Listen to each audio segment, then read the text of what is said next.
Hello folks, I'm OdinSpack33, and welcome back to Let's Play Mario Party for the N64. This is part number 7. So last time, we did the last of the 6 character boards, Wario's Battle Canyon, and I finally suffered my first loss. But today I mentioned we're gonna have to start doing something different today. And first I'm gonna show that, what I'm gonna show off is going to the shop here. And you'll notice when we go to the shop here, and if we talk to the shopkeeper, they say, can I interest you in a Magma Mountain? And what is that? This will let us go to the hidden board map of Magma Mountain, but you'll notice this costs 980 coins. I definitely do not have enough coins to do this today. So that is kind of our next objective, is to save up that much to get to Magma Mountain. Now, you know, we still have other stuff to purchase, but this is like the next thing that we need to buy to make some actual progress. So there's a couple things we can do. And we're going to start off with the single-player mode of Mario Party, which is also known as Minigame Island. So we got to do this at some point, so we're going to do this now. This will allow us to just kind of show off the rest of the mini-games and, you know, maybe some other stuff too. But here we go, Minigame Island. Hey, there's a raft out there in the ocean. Is that? It's DK, obviously. It's DK. DK's right on the raft and coming this way. There's something. Canadian Koopa Troopa. There's someone else on this raft besides DK. It looks like it's Wario. Yes, it's Wario. It looks like Wario is behind DK. It doesn't say riding. Welcome to Minigame Island. Shall I explain this island to you? No, I will explain it to you, because why even bother? Well then, let's start. Keep your eyes on the goal and good luck. So our goal for Minigame Island is basically to play through all the mini-games in the game. And every space here will be at one of the different mini-games we can play. And they all have different objectives. So here's Coin Block Blitz, you know, the amazing, you know, they probably designed this mini-game first, so let's put it first in Minigame Island. But you'll notice it'll always play the the instruction screen. We can't skip this now. But the green text there is our goal. So every game now will have a goal. Most of them are just like beat the game, like win. But for games that are like this, or like coin collectathons, our objectives are a little more different. I mean, usually the objectives you just get a bunch of coins, right?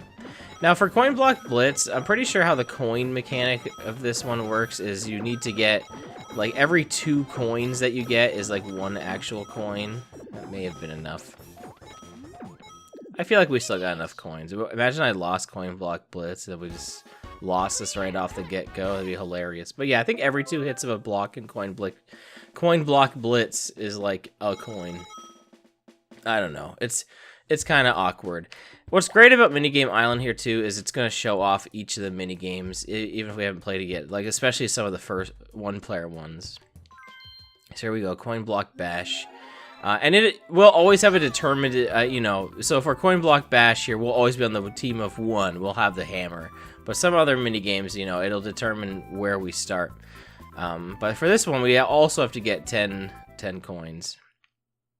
Which is pretty funny that this one is next, because it literally just goes from being, you know, the one that you could assume that they designed the game for, to this. I'm just straight up looking for the money bag.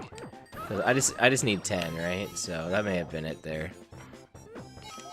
There we go. So I have enough now, so we can move on. You know, I need to give a shout out though, also to Madam Wario and Slim Kirby, who have both done speed runs of Minigame Island for Stack Game Marathon, the game marathon event that I started. That is, you know, all the marathon events we've done have been for charity, but I figured I'd give a shout out to that because they've actually, yeah, done speed runs of this mode before, because they are big fans of Mario Party. But here we go, we got Coin Shower Flower, so we have to get 20 or more coins in this one. I don't think I've ever been the 1 player in this one, in my Let's Play. I mean, I have been in the past before, but this minigame highly favors the 1 player, and I haven't been counting at all. But, you know, if you're doing the speed run for this is something where you would want to count it, because you can end this minigame early by jumping off once you have the 20. and then you're ready to go. We'll probably just go through to the end. You know, try to get as many coins as we can, because you'll probably have noticed every time we've won a mini game, we have gotten a 1-up. And so this game has like a life system. I don't really know why, honestly. It doesn't really need it, especially because you can kind of travel this map at your own pace.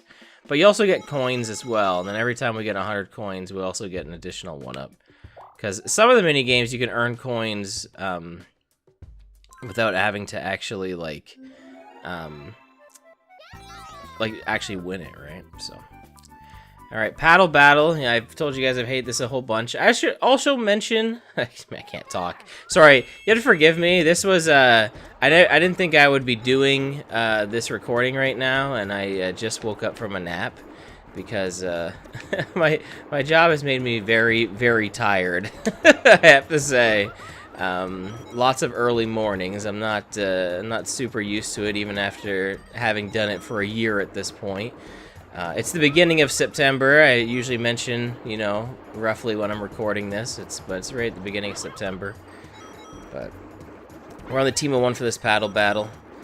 But yeah, I did just wake up. We had to get 15 coins for this, which means hit the opponents 5 times and not get hit ourselves. And I succeeded at that one. Thankfully, I'm over. I did not want to do that one ever again. It looks like I got them 6 times, so we got 18. Yeah, I hate that mini game so much. But each of these Koopa spaces, we can go here and we can save our game, which I will do. We can also go back to the village as well. So yeah, we'll save and continue our game here.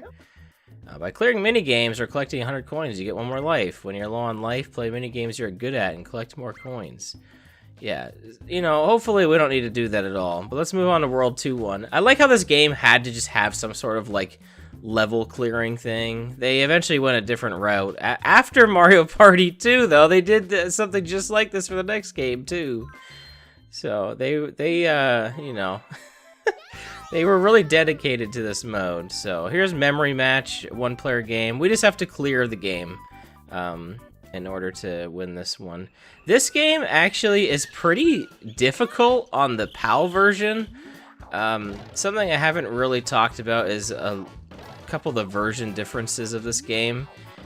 This is probably a bad minigame to try and talk about this during this, because of course I flipped all 4 different shapes, and you know, I might just screw this up on my own just entirely, because you know, my memory is really bad. But yeah, the PAL version of this is actually pretty tough, because time is slowed down. Oh man, I might lose.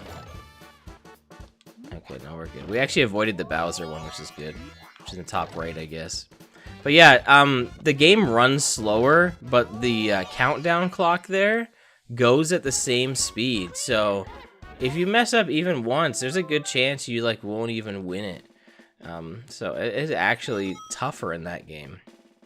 Yeah, PAL games run at a slower pace, even though the music and stuff runs the same. This game also has like a different song for a couple of the mini games called Let's Move to the Mambo or Move to the Mambo. Alright, we gotta do ground pound. Have I really talked about this one? How, yeah, we've definitely talked about how easy it is to notice like which ones aren't, like, that aren't the spike covered ones. It's like so easy. Like you can clearly tell that this one is a spike one and this one is not. Like, I don't know what they were thinking with this one.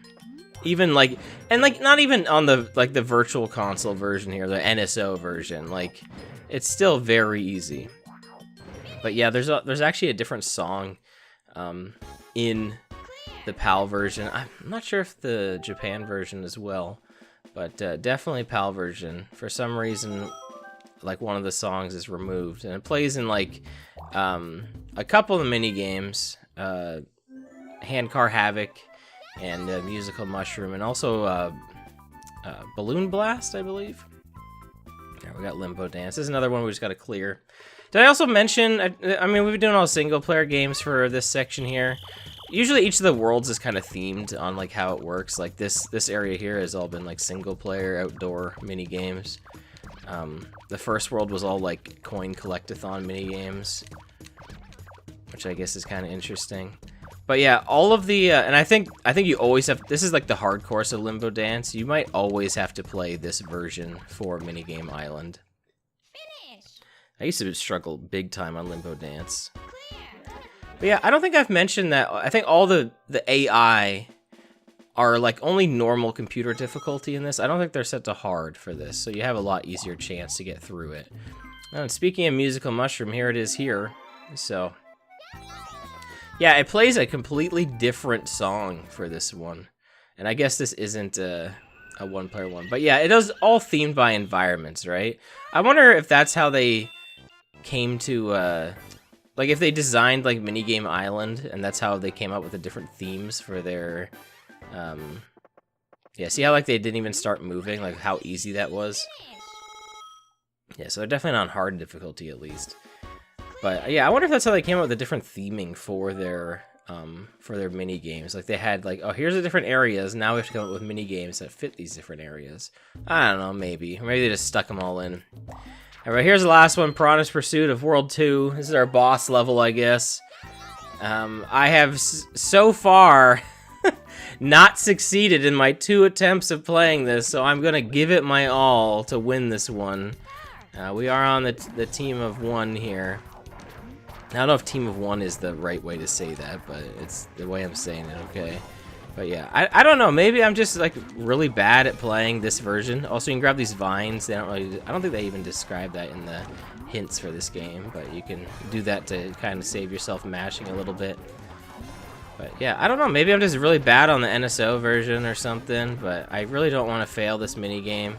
It really is straightforward as long as you just don't hit anything. I know that, like, well, duh, of course, but I'm serious. Like, it's not even like you're mashing. It has to be enough. You just have to mash enough, really. Like, you don't have to go crazy on it. It's not one of those games where, like, you know, if you mash harder, it'll get you there faster or something like that. As long as you don't mess up on your jumps, you're fine. And I feel like usually you can mess up one and you'll be okay. But here we go. Here's the first and only split path in Minigame Island here. I probably shouldn't be saving this, but by following the C course, you can go straight to World 6. But since there are many difficult games, be careful when jumping ahead. But yeah, so we can go this way to World 3, or this way to World 5. So if we go this way, we have to play 2 different worlds, or this is 1 world. Now, in the speed run, it's actually quicker to go World 3, 4 than 5. And we'll go in order of number, because that's probably more fun and more manageable to realize. I'll probably, well, I don't know. All these have been kind of long, so maybe I'll do the entirety of this in one shot. But here's Crazy Cutter. We have to get 80 or more points to win. So we're not even really competing against the AI. If they weren't here, it wouldn't even matter. But they are just for fun, I guess. I mean, normally to win this minigame anyway, you have to get 80 points. So, really, you just have to, you know, win the minigame. Really, that's how the requirement for this one is. Just do what you would normally do. So, I think that's pretty good. I think that's definitely at least an 80. That's a 90. I don't know how that's not like 100, honestly. It feels like I did that pretty perfect, but whatever. I'm not going to complain. Because we won. Sorry, again, I feel like I sound really tired. I had to record this now. I don't often have the chance to get this place to myself, and you know, secret project and everything. So, but yeah, I know I probably sound a bit groggy. I can't help it. All right, buried treasure. We have to find the treasure chest first. So here's the first one where we probably have a good chance to lose. If only because, you know, the AI could just find it first and then we're just out of luck. We're just gonna do the go straight method. Looks like it's up here somewhere. There it is. Alright, we got lucky. But yeah, Minigame Island, we just have to win everything, which is kind of crazy. Like, that's kind of a requirement to do this. Is you just have to win every mini game in a row. It's a fun mode, right? Like if you're not into like the randomness of the regular mode of Mario Party, then you can just kind of play this on your own. So it's kind of neat. Alright, so this is Desert Dash. We just gotta clear the game. This is our first 2v2, so you'll notice Wario hasn't been against us. That's because Wario has been on our team the entire time. So Wario's actually following us on this journey through Minigame Island. Now, interestingly enough... Oh, well, we got crushed. Which didn't matter, it still put us ahead. Look, the AI is putting up a run for our money on normal mode. Look at him go! Man, that was pretty tough. Yeah, so Wario actually helps us out through the 2 versus 2 mini games. There's not many in the game. I think there's only like 5, so it's not too often. He'll also be on our team if there's any mini game where we are on the team of 3. Now, I don't know if that's even a thing in Mario Party 1. That might only be Mario Party 2. It's been a while since I played this, so. But here we go, tug of war. We're on the team. We're on a team of 1. So, you know, I gotta do my best here, even though I hate this mini game with a passion. I'm losing it. This is really bad. Alright. Alright, I've really got to give it my all now. I lost. I lost? No, I didn't. That's not good. Well, I lost my first mini game. I have to win this. Oh, no. Well, I feel like I really tried there, and you know the worst part is every time I lose this, it's gonna get harder. Well, I'm gonna have to go for it. We're just giving it our all. I'm not even messing around. I feel like I wasn't trying as hard as I could have been there. I don't know if there was any N64 rubber banding there, but no, we're not losing this time. We're not. We're winning. We're winning. We're getting there. And we're never doing that minigame ever again. Man, I was like, oh, you know what? Spinning the analog stick on the Switch Pro controller, it's not that bad. No, it is. It is. It's actually, it might be worse than the N64 one. Do not recommend. Man. Yeah, I don't like spinning the stick on the Switch Pro either. It's not a good controller for that. You know, they brought back Tug of War in Superstars. And I don't know, it's kind of just as bad there too. But they also brought it back in the 3DS one, Top 100, and that's probably like the only acceptable, I think, control scheme for that mini game, because that's what the circle pad, like, you can't. There's only so much you can spin the circle pad, you know what I mean? Oh, here's Teetering Towers, by the way. We haven't actually played this one player. We've just seen the computer fail us a bunch. We're gonna try and get all the coins on our way because we might as well. I think the most you can get is 7 from this, so we got a really kind layout that let us do that. So that worked out. Yeah, Tug of War was on the 3DS, and with the circle pad, you know, you kind of just use your finger to spin the circle pad, so that one's like not as bad. It's probably not bad at all, but it is not comfy. It is not comfy in the slightest on the Switch Pro or the N64. So here we go. We beat World 3. I think Tug of War would have been the boss there. What's Cooper got to say? As you reach the later worlds, the mini games become more and more difficult, so be sure to watch your remaining life as you proceed. Alright, Koopa. We will.